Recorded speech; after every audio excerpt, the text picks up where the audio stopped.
I sat in the cold darkness of my car at 2:00 a.m., my hands shaking as I gripped the steering wheel, staring at the blue light of my phone screen.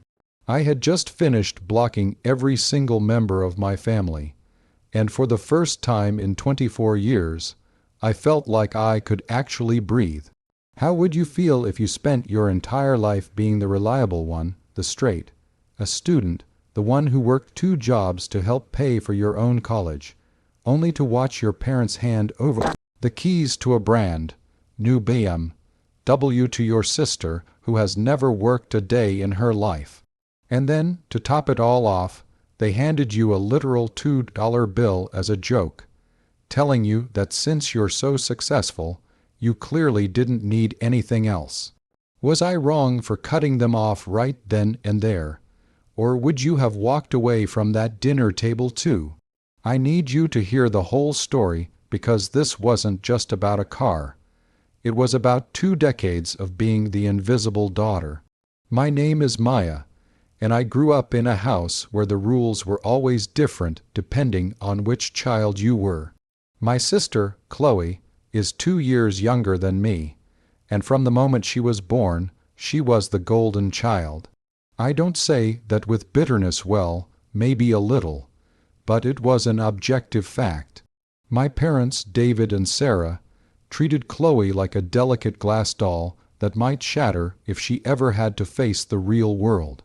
When we were kids, if I got a B on a test, I was grounded for a week.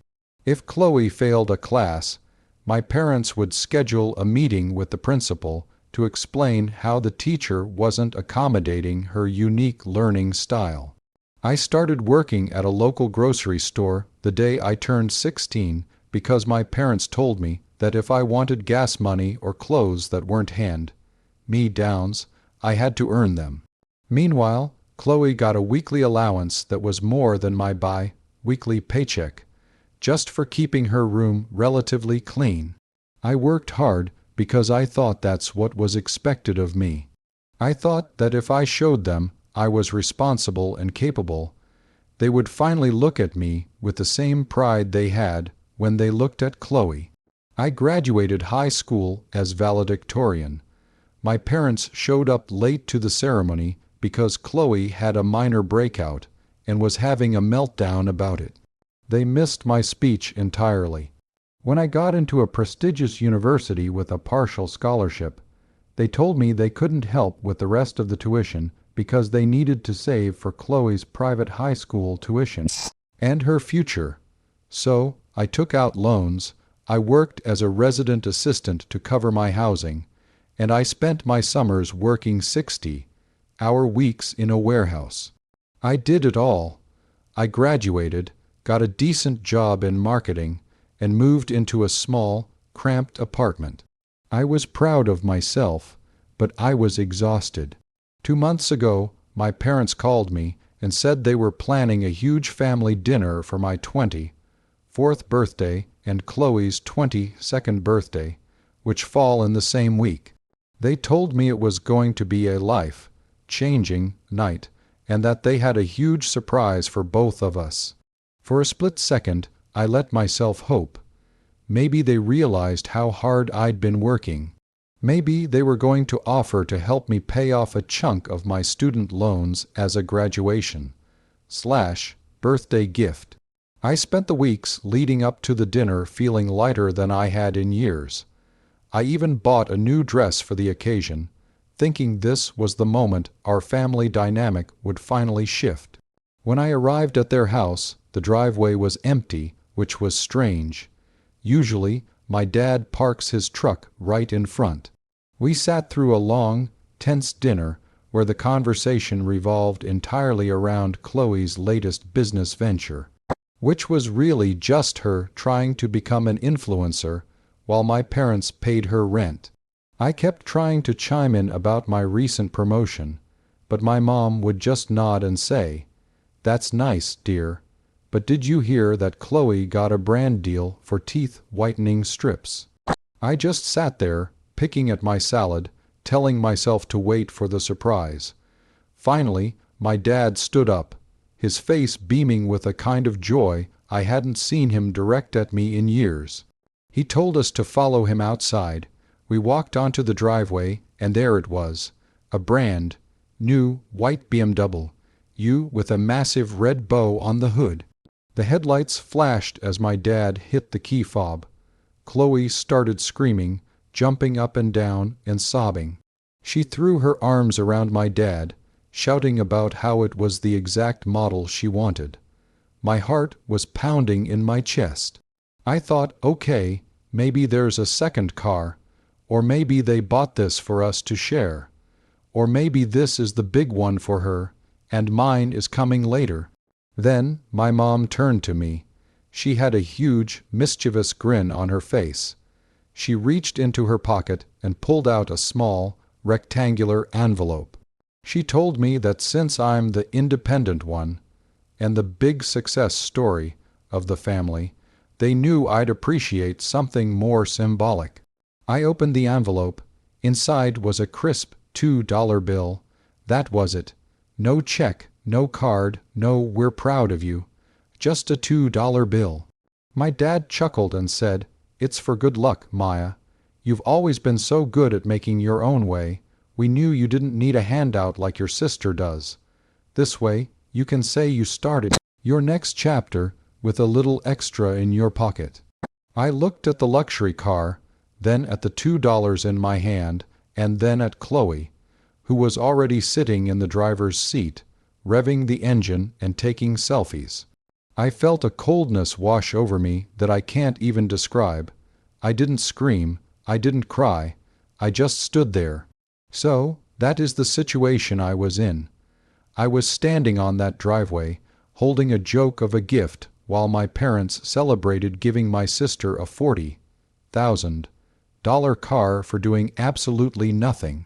I realized in that moment that no matter how hard I worked, I would always be the one they expected to just handle it, while they poured everything into her.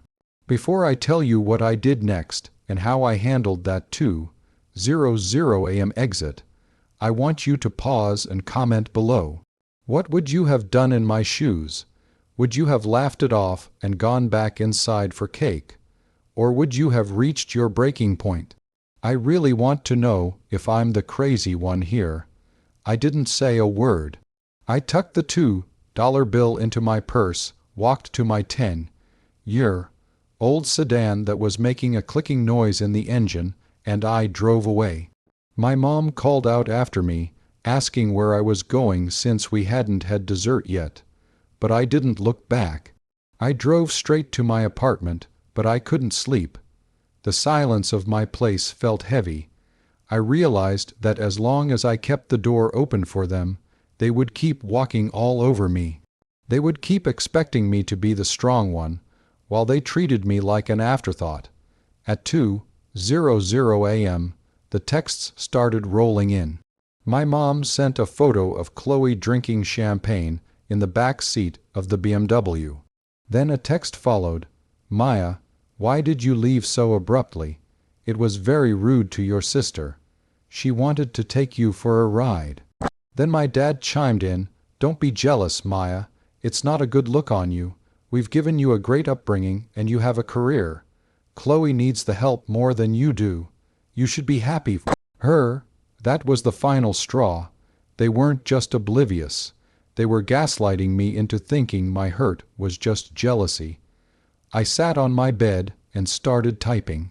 I didn't send a long, angry paragraph.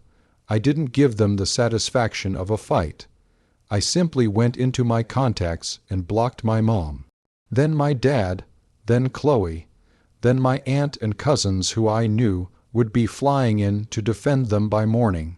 I went to my social media and deactivated my accounts so they couldn't track me or send me messages through friends. I felt this incredible, surging rush of adrenaline. I was done being the backup daughter. The next morning, I woke up to a knock on my door. It was my cousin, Sarah. She told me my parents were frantic and heartbroken, that I had cut them off. She told me I was being dramatic over a car, and that family is more important than material things. I looked her dead in the eye and said, if family is more important than material things, why did they give her a $40,000 car and me $2? If it's just stuff, then it shouldn't have mattered if they gave me nothing at all, but they chose to make it an insult.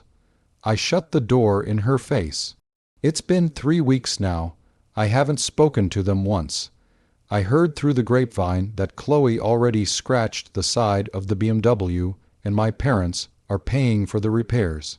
My mom apparently told my aunt that I'm going through a phase and will come crawling back when I need something.